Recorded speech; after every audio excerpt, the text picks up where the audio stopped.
이제 오늘 저희들이 1월과 2월은 로마서 7장 또 8장 말씀을 저희들이 계속 나누고, 아마 3월 달부터 저희들이 이제 요한복음의 말씀을 같이 나누게 될 것 같습니다. 이제 우리가 새해가 되면 모든 분들이 이제 내가 새해에는 좀 달라져야 되겠다, 그리고 이제 남한테 잘 표현은 못하지만 아마 개인적으로 내가 꼭 2017년에는 이런 노력들을 내가 한번 해보겠다, 그래서 이제 내 삶을 한번 좀 멋있게 만들어 보겠다라는 결심을 아마 다 하실 것 같습니다. 이제 한편으로는 결심을 하시지만 또 이제 한 주 정도가 지나가게 되면 또 가장 많이 이제 듣게 되는 말이 작심삼일, 내가 참 이렇게 또 마음에 노력했는데, 결심을 했는데 이제 일주일을 못 넘기는구나. 특별히 이제 제 교회 분들은 그런 분이 없을 거라고 믿지만, 아직 담배를 못 끊으신 분들 이제 또 이렇게 신년에 이제 또 일주일 동안 헌신하는 마음으로 또 이렇게 노력을 하시는데, 한 주일 정도 지나면 쉽지 않습니다. 그리고 우리 학생들 같으면 내가 공부하기 때문에 이 악마 같은 스마트폰을 좀 멀리 해야 되겠다, 또 그렇게 결심을 하지만 한 주 또 지나면 또 열심히 묵상하고 있는 또 자기를 발견할 수도 있고, 또 이제 여자분들 원래는 내가 인터넷 쇼핑 절대 안 한다라고 결심하시다가도 또 어느새 이제 자기도 모르는 사이에 너무 가깝게 가 있는 자기를 보기도 합니다. 그러니까 우리가 새해가 되면 이제 결심도 하시지만 또 하나는 이 결심이 오래 못 갈 것 같은 그런 좀 일종의 두려움, 좌절감 같은 것들이 우리 마음을 이렇게 지배할 때가 많습니다. 저는 이제 이 로마서 7장과 8장은 아마 성경 가운데 가장 이렇게 심오한 말씀입니다. 우리 특별히 인간에 대해서 가장 심오한 내용을 다루고 있는 말씀인데, 저는 제가 이렇게 부분적으로밖에 설명을 못 드리지만 성령님께서 이 말씀 하나하나씩을 우리 성도님들 마음에 새기시게 되면 정말 우리들의 삶에 놀라운 변화가 있습니다. 특별히 우리가 이제 지난 한 해를 좀 어렵게, 참 어두운 마음으로 보냈습니다. 그래서 아무리 이 세상 최고의 권력 자리에 올라가 있어도 자신을 제대로 지키지 못할 때 어떤 불행과 고통이 생길 수 있는가. 그래서 이때까지 우리는 최고의 자리에 올라가면 내 삶이 그냥 끝날 줄 알았습니다. 그런데 그 최고의 자리에 올라가도 자기 자신을 지키지 못하면 사실은 자신에게도 또 그 주위 사람들에게도 많은 아픔들, 또 수치가 될 때가 많이 있습니다. 저는 이제 이 로마서 7장, 8장 말씀은 이제 새해를 시작하면서 우리들 자신, 우리가 인간에 대해서, 그리고 예수님을 믿고 나서 나는 어떤 사람이 되었고 또 그리스도인들은 어떻게 살아가는 사람인가 하는 것을 한 번 더 확인하실 수 있는 시간이 되시면 좋겠습니다. 그 7장 1절을 한번 보시면, 형제들아 내가 법 아는 자들에게 말하노니, 이제 일반적인 법입니다. 꼭 율법만이 아니라 법 아는 사람들한테 내가 말을 하는데, 너희는 그 법이라는 것은 사람이 살 동안만 그를 주관하는 줄 알지 못하느냐. 그래서 요즘도 가끔 이렇게 법에 대한, 또 법을 어겼던 그런 사건 사고가 있었을 때 가끔 그런 표현을 듣습니다. 그 범인으로 추정되었던 사람이 그만 죽습니다. 그게 사고든 예기치 않는 일 때문에 죽게 되면 그 사건은 종결이 됩니다. 왜 그렇죠? 이제 죽게 되면 더 이상 법이라는 것은 구속력을 가질 수가 없습니다. 그러면서 이제 2절에 보면 바울이 예를 하나 듭니다. 남편 있는 여인이 그 남편 생전에는 법으로 그에게 매인바 되나.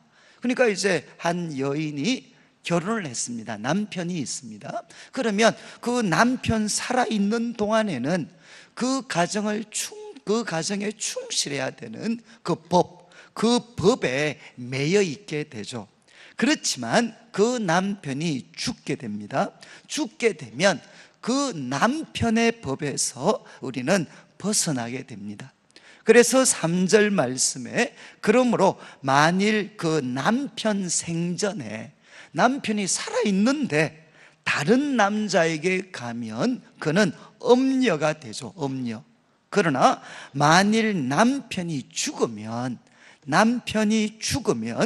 그 법에서 자유롭게 됩니다. 그러니까 그 남편에게 충성해야 되는 그 법에서 자유롭게 되죠.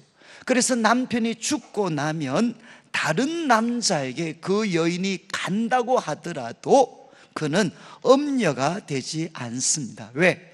죽음이라는 걸 통해서 이제 그 법의 구속력으로부터 우리는 벗어났기 때문에, 그래서 이것을 이제 사도 바울은 하나님과 우리와의 관계에 이제 적용을 합니다. 4절 말씀을 보시면 그러므로 내 형제들아 너희도 그리스도의 몸으로 말미암아 우리를 위해서 찢어주신 그 그리스도의 몸으로 말미암아 율법에 대하여 죽임을 당하였다. 그러니까 우리 그리스도인들은 누군가 하면 예수님을 믿습니다. 그리고 예수님을 믿을 때 어떤 일이 일어나느냐, 이제 로마서 5장 후반부부터 6장까지 말씀에서 바울이 가르치는 것은 우리가 예수님을 믿게 되면 하나님과 화평을 누릴 뿐만 아니라 또 하나 놀라운 일은 예수님과 연합하게 된다는 겁니다. 예수님 속으로 우리는 연합하게 된다. 그래서 로마서 6장에서 바울이 가장 강조한 것은 우리는 예수님과 연합하여서 어떤 일이 일어났느냐, 죄에 대하여 죽은 자가 되었습니다. 우리는 누구냐? 예수님과 연합하여서, 예수님의 죽음과 연합하여서 우리는 죄에 대하여 죽은 자가 되었습니다. 그래서 6장에서는 우리는 죄에 대해서 죽은 사람이기 때문에 죄에 더 이상 거할 수도, 그리고 죄를 지을 수도 없다. 이제는 우리들의 몸의 지체를 의의 병기로 하나님께 드려야 된다 라고 바울은 가르쳤습니다. 그러니까 6장에서 강조점은 우리는 누구냐? 죄에 대해 죽은 자다, 이렇게 바울은 이야기했고, 7장과 8장에서 바울의 강조점은 뭔가 하면 우리는 누구인고 하면 죄에 대해서 죽었을 뿐만 아니라 우리는 죽었기 때문에, 예수님의 죽음과 연합되어졌기 때문에 우리는 율법에 대해서도 죽임을 당한 자다, 이렇게 바울은 가르치고 있습니다. 여러분, 이것은 객관적인 사실입니다. 우리는 예수님의 죽음과 연합되어져서 이제 우리는 율법에 대하여 죽임을 당했습니다. 그러니까 이제 율법에 대해서 죽임을 당했으니까 더 이상 율법이 우리들의 삶을 구속하고 그 율법이 우리들의 삶에 더 이상 효력을 끼칠 수가 없다는 겁니다. 그런데 이제 우리가 왜 율법에 대해서 죽었느냐, 그 이유를 4절 후반부 설명을 합니다. 이제 우리가 율법에 대해서 죽임을 당했습니다. 이는 목적이죠, 목적. 왜 우리가 율법에 대해서 죽임을 당했느냐, 그 목적은, 이유는, 이는 다른 이, 곧 죽은 자 가운데서 살아나신 이, 누구죠? 바로 예수 그리스도십니다.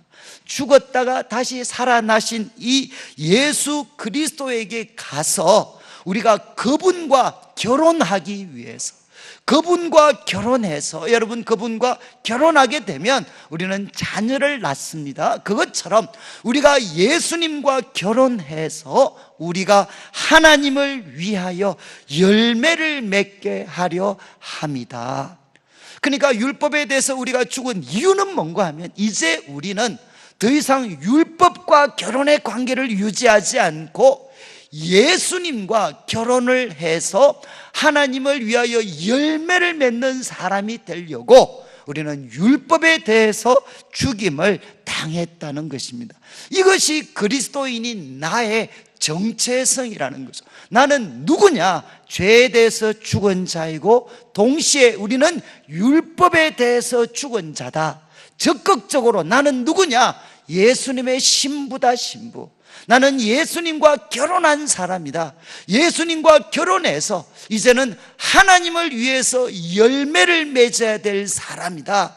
이렇게 바울은 그리스도인에 대해 설명을 합니다. 그런데 왜 우리들에게 이런 삶의 변화가 필요했느냐? 5절부터 이제 이야기를 합니다. 우리가 육신에 있을 때는, 그냥 아주 단순하게 말씀을 드리면 성령 하나님, 이제 앞으로 7장 8장에서 다루게 될 성령님, 성령과 상관없이 내 혼자 힘으로 살아갈 때, 그때가 언젠가 하면 육신에 있을 때입니다. 그런데 이것은 하나님을 알지 못하는 세상 사람들에게만 적용되는 것이 아니라 교회 속에 있지만 성령의 도우심이 아니라 자신의 힘으로 하나님을 섬기려고 하는 많은 사람들이 있습니다. 그들에게도 똑같이 해당이 됩니다.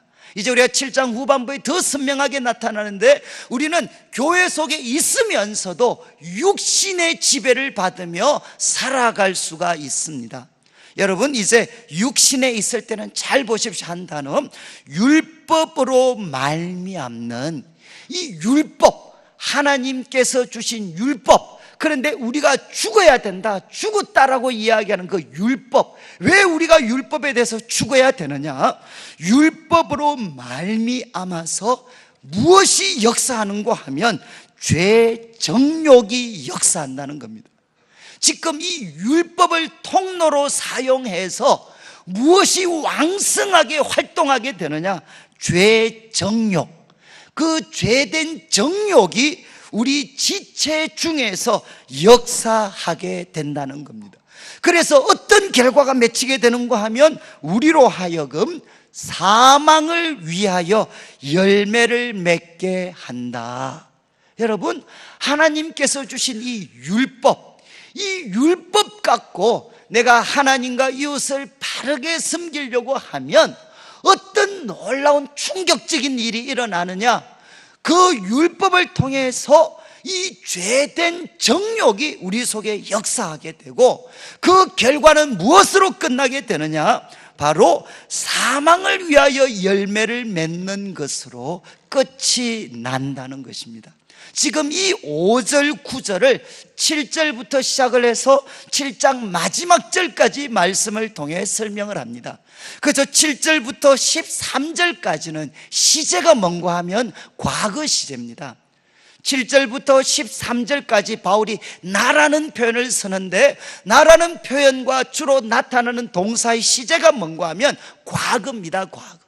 그런데 14절부터 이제 마지막 절까지는 나타나는 바울이 사용하는 시제가 무엇으로 바뀌느냐? 현재 시제로 바뀌게 돼요. 그래서 제가 오늘은 이제 13절까지 말씀으로 좀 제가 나누어서 오늘 설명을 드립니다. 이제 7장 7절부터 지금 5절에서 설명한 이 말이 도대체 무슨 말인가? 하나님께서 자신이 원하는 뜻이 무엇인가, 우리가 어떻게 살아야 하는지를 가장 명백하게 나타내 준 것이 율법이고, 구약에 있는 성도들이 가장 귀하게 여겼던 것이 율법인데, 이 율법을 가지고 바울이 뭐라고 이야기하느냐? 이 율법은 바로 죄의 정욕이 우리들 속에 역사하게 되는 통로가 된다. 그리고 이 율법 가지고 하나님 섬기려고 하면 우리는 반드시 패배하게 된다. 사망을 위하여 열매를 맺게 된다는 겁니다. 자, 이제 7절부터 이제 구체적으로 설명합니다. 7절. 그런즉 우리가 무슨 말을 하리요? 율법이 죄냐? 그럴 수가 없습니다. 맞죠? 율법이 죄가 아닙니다. 율법은 12절에 보시면 율법은 거룩하고 계명도 거룩하고 의로우며 선하다는 것입니다. 율법은 하나님이 주셨습니다. 그래서 거룩합니다. 의롭고 선한 것입니다. 이것은 죄가 아닙니다. 그런데 왜 죽어야 되느냐 말이죠. 이게 지금 죄의 정욕이 사용하는 통로가 된다. 이게 무슨 말이냐?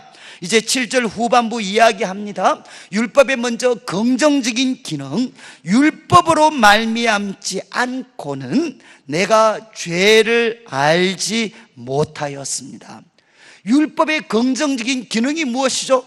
무엇이 죄인지를 명확하게 밝혀줍니다. 우리에게 가르쳐 줍니다. 그래서 바울은 예를 듭니다. 곧 율법이 탐내지 말라, 10계명의 마지막이죠. 탐내지 마라. 내 이웃의 아내나 소유물이나 어떤 것이라도, 내 이웃의 남종이나 여종 어떤 것이라도 탐내지 마라. 지금 10번째 계명을 통해 말씀하셨습니다. 이 탐내지 말라 하지 아니하였으면 내가 탐심을 알지 못하였으리라. 이 무슨 말이겠습니까? 내가 탐내는 것이 죄구나 하는 것을 우리는 몰랐을 겁니다. 그런데 하나님 말씀을 통해서 우리는 알게 됐습니다. 탐내는 게 죄구나. 그래서 죄가 무엇인지를 율법을 통해 우리는 알게 됐습니다. 자, 그런데 그러면 우리가 율법을 통해서 죄가 무엇인지 알았다면 우리가 당연히 기대하는 결과는 이제 알았으니까 이 죄를 이겨야 되잖아요. 이 죄에 대해서 승리해야 되잖아요. 그런데 결과가 그렇지 않다는 겁니다. 8절 말씀, 그러나 죄가 기회를 타서, 여러분 6장, 7장, 8장에서 바울이 가장 즐겨 쓰는 방법이 뭔가 하면 이 죄를 인격화시켜 버립니다. 죄를 인격화시켜요. 그래서 제가 여러 번 사용했지만 죄는 뭔가 하면 우리 속에 있는 거대한 괴물입니다. 우리 속에 어느 누구도 예외가 없어요. 우리 속에 있는 거대한 괴물 죄, 그 죄를 바울은 인격화시킵니다. 그래서 죄가 기회를 타서, 이 기회를 탄다는 것은 군사작전 용어입니다. 군사작전 용어. 그러니까 여러분, 이제 양쪽이 대치하고 있을 때 기회를 탄다는 것은 먼저 상대방이 약할 때, 지칠 때, 피곤할 때, 그들의 방어가 허술해질 때 그 기회를 사용해서 그 적에게 공격하는 거죠. 바로 그런 뜻입니다. 우리 속에 있는 거대한 괴물, 이 죄는 우리들보다도 더 우리들 자신을 잘 알고 있습니다. 그래서 기회를 타서 우리가 가장 약해지고 느슨해지고 우리들의 마음이, 우리들의 생각이 흐려지는 가장 그 순간을 포착해서 기회를 타서 계명으로 말미암아 내 속에서 온갖 탐심을 이루어 놓았다는 것입니다. 그러니까 바울은 지금 하나님의 말씀을 통해서 탐내는 것이 죄구나 하는 것을 알았고, 나는 이것을 탐내지 말면서 살아야 되겠다라고 그는 분명히 굳은 결심을 했는데, 갑자기 어느 순간 보니까 자기 마음에 탐심이 지배하고 있어요. 왜 이런 일이 생겼느냐? 내 속에 있는 괴물 죄가 기회를 타서, 정말 나보다도 나를 더 잘 알고 있는 이 죄가 기회를 타서 내 마음속에 어느새 탐심을 만들어 버렸다는 것입니다. 그래서 8절 후반부를 보시면, 이는 율법이 없으면 죄가 죽은 것이다. 이건 뭐죠? 율법이 없으면, 우리 밖에 있는 세상 사람들이 율법과 상관없이 살면 그들은 별로 죄가 이렇게 움직이질 않아요. 그리고 잘못을 해도 양심의 가책도 느끼지를 못합니다. 그러니까 세상 사람들은 참 사는 게 편해. 그렇지만 우리 그리스도인은 어떻습니까? 조금이라도 하나님의 말씀을 통해 죄라는 것을 깨닫고, 그런데 그것을 거스르게 되면 어떻게 되느냐? 우리들의 영혼에 말할 수 없는 고통과 어려움이 있습니다. 지금 바울이 이야기합니다. 율법이 없으면 죄가 죽은 것 같아. 그러니까 내 속에 있는 이 죄라는 괴물이 얼마나 무섭고 흉악한 놈인가 하는 것은 언제부터 알게 되느냐? 이제 바울이 이야기합니다. 하나님의 말씀이 내 속에 살아 움직이기 시작할 때, 그때부터 이 죄라는 괴물이 자신의 정체를 드러낸다는 겁니다. 그래서 이어지는 우리 9절 말씀을 보십시오. 전에 율법을 깨닫지 못했을 때,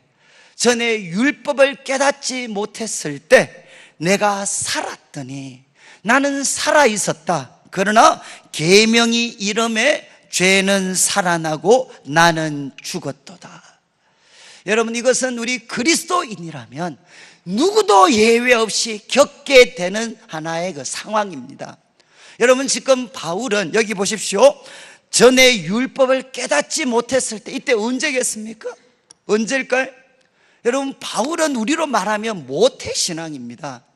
태어나면서부터 그는 유대인이었고, 그리고 유대인이 가장 엄격한 학파를 따라서 그는 배우고 순종하면서 살았고, 자신의 입으로 고백을 했어요. 나는 율법의 의로는 흠이 없는 사람이었다.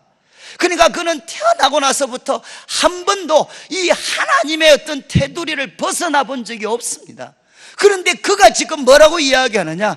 율법을 깨닫지 못했을 때, 그리고 또 하나의 시간을 이야기합니다. 계명이 나에게 찾아왔을 때, 계명이 나에게 찾아왔을 때, 이렇게 시간을 구분을 합니다. 그러니까 이 말은 뭔가 하면, 이 어떤 청년 사울은 어릴 때부터 하나님 말씀으로 자라났지만 율법에 대한 깨달음 없이 그는 신앙생활을 했다는 거죠. 그러니까 그때까지는 자신은 정말 살아있었습니다. 나는 괜찮은 사람입니다. 능력 있는 사람입니다. 나 선한 사람입니다. 그래서 내가 살아있었습니다. 그런데 내 삶에 하나님의 말씀이 뚫고 들어왔어요. 좌우의 날성근과 같은 그 하나님의 말씀이 뚫고 들어왔습니다. 특별히 청년 사울에게는 무슨 말씀이 뚫고 들어왔느냐? 10계명 중에 마지막 계명, 탐내지 말라는 계명이 그의 삶에 뚫고 들어왔어요. 여러분, 지금 우리가 10계명을 보면 2번부터 9번까지는 다 뭡니까? 행동. 거기에 말이든 손과 발로 하는 것이든 행동에 대한 법입니다. 2계명 뭐죠? 절하지 마라. 그리고 내 이름을, 여호와의 이름을 망령되이 일컫지 마라. 그리고 또 안식일을 거룩하게 지켜라. 그리고 또 부모를 공경하고 살인하고 도둑질 간음하지 마라. 그리고 또 거짓 증거하지 마라. 전부 다 말과 손과 발로 하는 구체적인 행동입니다. 그러나 1번과 10번, 처음과 끝은 무엇이죠? 그것은 마음의 법입니다. 1번에 뭐죠? 바로 내 여호와 외에는 다른 신을 너에게 두지 마라. 여호와 외에는 다른 신을 너에게 두지 마라. 이건 뭐죠? 마음의 법입니다. 그리고 10번이 바로 마음의 법입니다. 바로 내 이웃의 소유를 탐내지 마라. 이건 뭐죠? 마음입니다. 마음. 지금 청년 사울은 나는 하나님 앞에 행동만 바르게 하면 되는 줄 알았는데 갑자기 하나님의 말씀이 뚫고 들어왔어요. 내 이웃의 소유를 탐내지 마라. 그것이 아내든 그리고 남종과 여종이든 무엇이든 탐내지 마라. 탐내지 말라는 법이 그 삶 속에 뚫고 들어와요. 그랬을 때 자기는 무엇을 알게 됩니까? 나는 지금 겉으로 드러난 율법의 의로는 아무 부족함이 없는 사람 같았는데, 그러나 내 속에는 무엇이 지배하고 있었습니까? 탐심이 지배하고 있었다는 거죠. 그것이 권력에 대한 탐심이든 부에 대한 탐심이든 학문에 대한 탐심이든, 정말 그 마음이 자기도 몰랐는데 탐심이 그 삶을 사로잡고 있었습니다. 그러니까 다윗 청년 사울은 어떻게 되느냐? 이 하나님의 말씀이 살아있는 말씀으로 내 삶에 들어왔을 때, 그때 나는 어떻게 되었느냐? 죽게 되었다는 것입니다. 그래서 10절 말씀, 생명에 이르게 할 그 계명이 내게 대하여 도리어 사망에 이르게 하는 것이 되었도다. 그리고 11절 한 번 더 강조합니다. 죄가 기회를 타서. 여러분 꼭 아셔야 됩니다. 이 죄라는, 내 속에 있는 이 죄라는 괴물은 나보다도 나를 더 잘 알고 있습니다. 나보다도 나를 더 잘 알고 있어서 마치 군사작전을 통해 상대방을 제압하는 것처럼 어떻게 하면 내가 무너지는지, 어떤 시간, 어떤 상황, 어떤 말, 어떤 목소리에 무너지는지를 이 사단이 잘 알고 있다는, 이 죄라는 괴물이 잘 알고 있다는 겁니다. 그래서 기회를 타서 계명으로 말미암아 뭐합니까? 나를 속인다. 나를 속인다. 그리고 그것으로 나를 죽였다는 것입니다. 여러분, 이 구절에 대한 가장 성경적인 생생한 예가 무엇이겠습니까? 바로 그 뱀의 유혹 앞에 무너졌던 바로 하와, 여인이었죠. 여인. 그 뱀이 여인 보고 뭐라고 이야기했습니까? 정말 선악을 알게 하는 나무 먹지 말라고 하더냐? 하나님 정말 그렇게 말씀하셨냐? 그래, 그거 먹으면 죽을까 한다. 그때 바로 뱀이 이렇게 이야기했습니다. 야, 죽지 않아. 너 그 선악을 알게 하는 나무 먹으면 하나님처럼 될 수 있어. 하나님처럼 된다는 것을 하나님이 알고 계셔. 그렇게 이야기해서 죽지 않아. 너가 하나님처럼 될 거야. 그랬을 때 여인이 그 선악과를 먹었습니다. 그때 어떤 결과가 주어졌습니까? 하나님처럼 된 것이 아니라 바로 하나님이 주신 영원한 생명을 잃어버리고 수치와 부끄러움과 죄와 사망에 떨어지게 되는 그런 비참하고 절망적인 상황에 그는 처하게 됩니다. 여러분, 죄는 언제나 어떻게 합니까? 우리 속에 이 가공할 만한 이 무서운 괴물덩어리 죄는 우리들보다도 우리들 자신을 더 잘 알고 있어서 정말 마치 이 뱀처럼 우리를 속여. 야, 이거 하면 괜찮아. 사람들 다 그렇게 살아. 그리고 이것이 정말 삶의 기쁨이야, 체험이야. 이렇게 살아야 사는 거지. 그렇게 이야기해. 그래서 우리가 그 말에 속아서 그 행동을 하게 되면 어떻게 되면 그때부터 이 어떤 이 죄 그리고 마귀의 조롱소리가 들려와. 이 바보 같은 놈아, 너 그럴 줄 알았어. 너는 이것밖에 안 되잖아. 네가 원래 그거야. 그래서 너는 망할 수밖에 없어. 아무리 몸부림쳐봐, 너는 그 한계를 넘어설 수 없어. 온갖 조롱과 그 비참한 목소리들이 우리들의 귀에 들리게 되는 거죠. 그래서 어떻게 됩니까? 바로 우리는 사망에 이르게 되는 겁니다. 나를 죽이게 되는 거죠. 그래서 12절 이야기합니다. 이로 보건대 율법은 거룩하고 계명도 거룩하고 의롭고 선합니다. 그렇지만 13절, 그런즉 선한 것이 내게 사망이 되었느냐? 그럴 수 없다는 것입니다. 그러면서 이제 바울이 정리를 합니다. 하나님이 율법을 주신 진정한 목적은 무엇이냐? 죄를 이기게 하시려고 준 것이 아니라 하나님께서 바로 죄를, 이 율법을 우리에게 주신 것은 죄를 이기게 해서가 아니라 우리들 속에 있는 이 죄라는 괴물이 얼마나 가공하고 무서운 존재인지를, 그 죄라는 실체를 드러내게 하기 위해서 하나님이 율법을 주셨다는 것입니다. 이것이 이제 소위 사도 바울 당신의 혁명적인 깨달음이었어요. 아니, 율법이 있는데 왜 그리스도가 필요하냐? 왜 그 그리스도가 십자가에 죽어야 되느냐? 바로 이것 때문이죠. 바로 이 율법은 우리를 죄로 하여금 이기게 만드는 것이 아니라 우리 속에 있는 이 죄라는 괴물의 실체, 그 정체를 폭로하는 것이 바로 율법의 역할이라는 것입니다. 그래서 13절 이야기합니다. 오직 죄가 죄로 드러나기 위하여 선한 그것으로 말미암아 나를 죽게 만들었다. 내 속에 있는 이 죄라는 괴물이 얼마나 무섭고 가공스러운, 그 가공할 만한 존재인지 그 실체를 드러내게 하기 위해서 하나님께서 계명을 주셨고 그것으로 말미암아 나를 죽게 만들었는데, 이는 계명으로 말미암아 죄로 심히 죄되게 하려 함이라.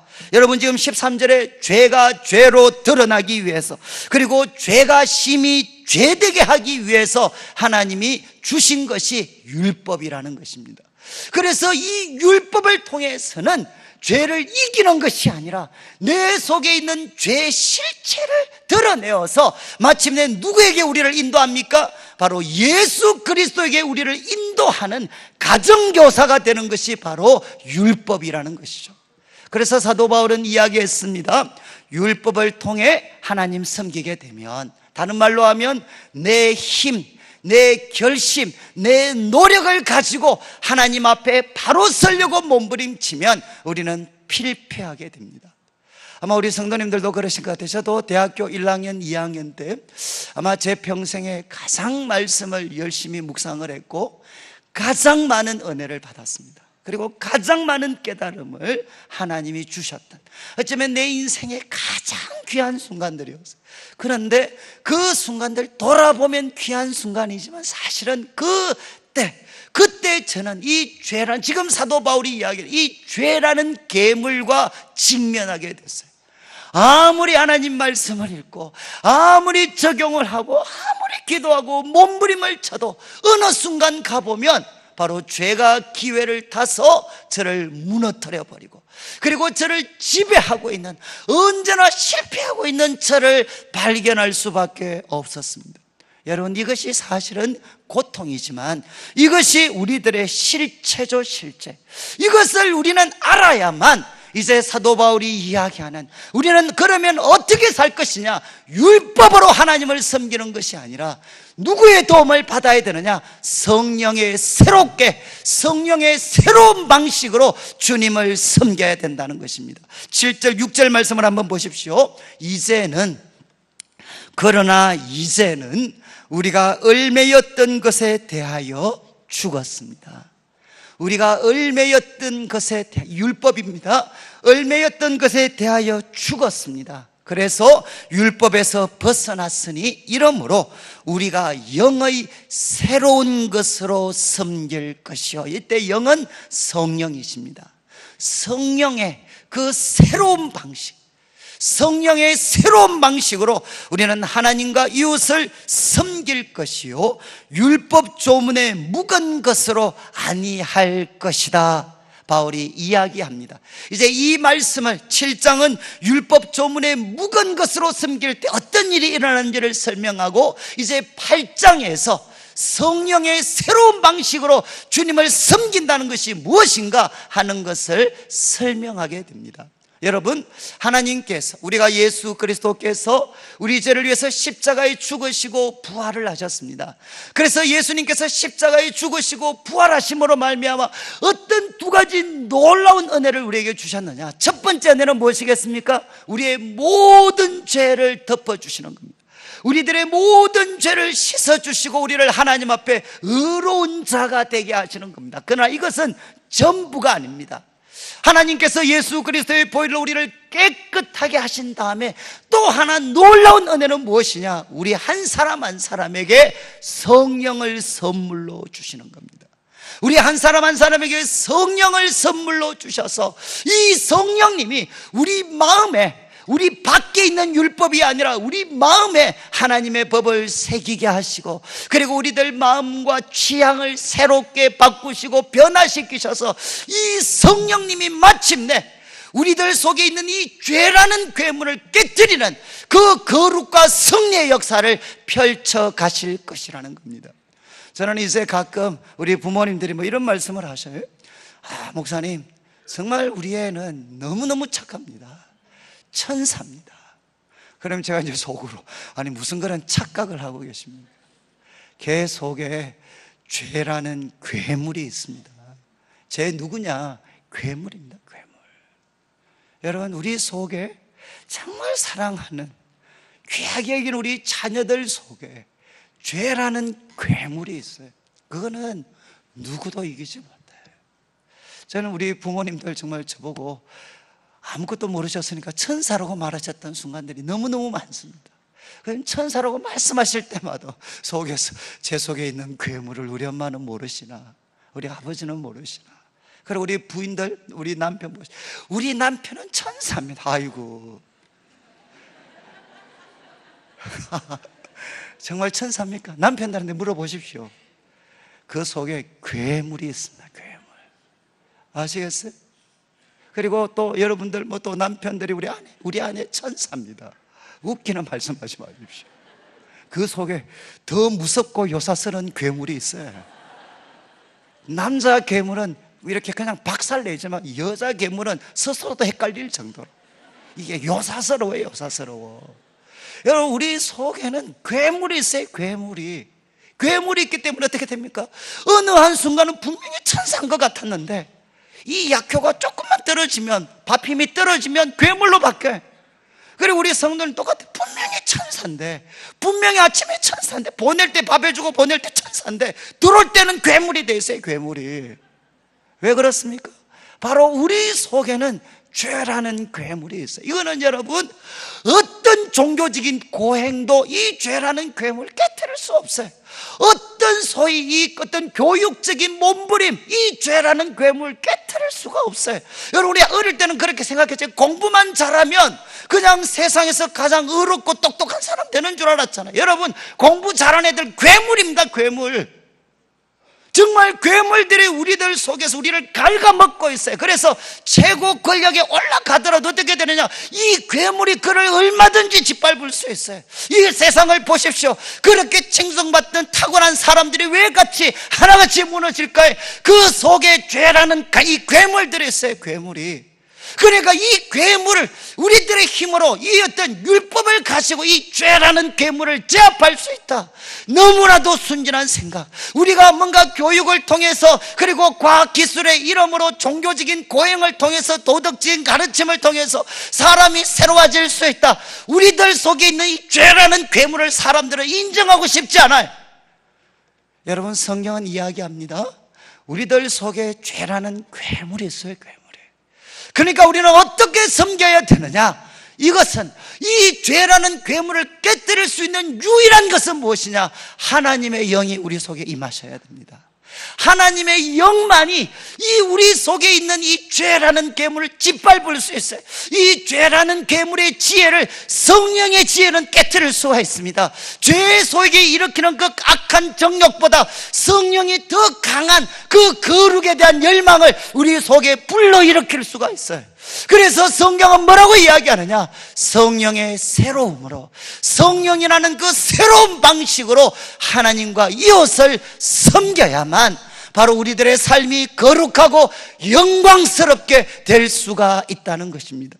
오늘 이제 말씀을 마무리하면서, 우리가 이 말씀은 좀 더 8장에 가서 상세하게 다루겠지만, 저는 제가 이 말씀 준비하면서, 하나님, 정말 1월 첫째 날, 첫째 주일인데 하나님, 이 말씀을 통해 하나님 우리에게 정말 그냥 같이 나누어야 되는 말씀, 같이 뭘 나누면 좋겠습니까? 뭘 나누면. 저도 정말 이 말씀 때문에 고민을 많이 했어요. 그런데 이제 하나님이 그냥 저한테 하나 깨닫게 해주신 게, 야, 그냥 성령께 순종하고 성령의 뜻대로 살고, 그건 나중 일이고, 하나님께서 예수 그리스도의 그 십자가의 공로를 통해 바로 이 땅 가운데 하나님의 성령을 주셨다. 그리고 우리 한 사람 한 사람 속에 하나님의 성령을 주셨다. 이것이 가장 기쁜 소식이다 라는 것을 알려줘라. 우리들의 삶의 미래와 교회의 미래와 이 땅의 미래는 어디에 있느냐? 성령이 오셨습니다. 바로 이것이 하나님이 주신 가장 기쁜 소식입니다.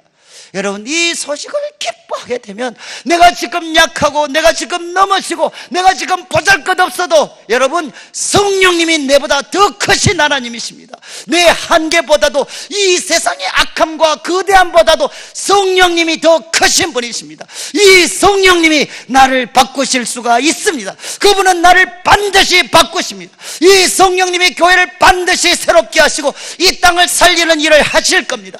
이 기쁜 소식을 우리가 함께 기뻐해야 된다는 겁니다. 오늘 말씀 마무리하면서 사랑하는 성도님들, 그냥 두 가지 말씀 기억하시면 좋겠어요. 여러분, 우리 속에 죄라는 괴물이 있습니다. 이것은 어떤 수고, 결심, 노력, 정말 율법으로도 이거 깨트릴 수 없어요. 그러나 성령의 도우심을 의지하면 바로 우리 속에 계신 성령님이 이 지긋지긋한 이 괴물죄, 이 죄를 깨트리시고 무기력하게 만드시고 격퇴하시는, 승리하게 하시는 역사들을 우리 성령님께서 펼쳐 가실 겁니다. 저는 이제 제가 신대원 가기 전까지 저는 이 만화를 잘 끊지를 못해요. 제가 이래 보여도 만화도 정말 많이 봤고요. 무협지 제가 통달을 했고, 그리고 한 번 또 만화방에 가면 그때는 1,000원 주면 뭐 다 봤으니까요. 수백 건씩 보다 봤어요. 정말 박봉성, 이상무, 허영만, 제가 그냥 만화 이연세만 줄줄줄줄 걔들의 취향과 세계관과 철학이 뭔지 제가 다 꿰뚫었던 사람입니다. 이거를 어떻게 이기질 못하겠어요. 만화를 안 보려고 결심하면 왜 그렇게 주위에 최신식 현대판 만화방이 많이 생기는지, 그리고 상값으로 유혹을 했어요. 그래서 제가 아무리 노력을 해도 이게 만화가 안 되더라고요. 그런데 제가 이제 신학교를 눈앞에 두고, 하나님, 신학교 가야 되는데 만화 좀 정리할 수 있도록 해주시면 안 되겠습니까? 그래서 제가 이제 성령님의 도우심을 한번 구했어요. 근데 정말 놀라운 일이 생기더군요. 제가 이상무, 박봉성 이런 애들 만화 좋아했는, 허영만이는 좀 이렇게 사이코라 가지고, 그래서 제가 이 만화를 좋아했는데 갑자기 보는데 이게 맛이 나지 않아요. 내가 이 책을 왜 들고 있나, 굉장히 허무하고 슬프고 비참하고 그랬어요. 그리고 어느 순간 이제 만화에 대한 맛이 떨어졌어요. 맛이. 우리 성령님이 하시는 역사는 뭐냐? 맛이 떨어지게 하는 역사. 그래서 담배 무시는 분들 기도하시면 돼. 맛 떨어지게 해 주십시오. 맛 떨어지도록. 그리고 또 하시는 분들 맛이 또 성령님이 하시는 일은 이 내면을 바꿔버리, 취향 자체를 바꿔버리세요. 바꿔버리죠. 이 괴물을 바로 순한 양과 같이 바꾸시는 일은 누구만 하실 수 있느냐? 바로 성령님이 하실 수가 있습니다. 우리가 이 한 해 동안 성령의 새로운 방식으로 주님과 이웃을 섬겨서 우리 성도님들의 삶 가운데, 교회와 이 땅 가운데 다시 한번 승리의 노래가 울려 퍼지게 되기를 주님의 이름으로 축원합니다.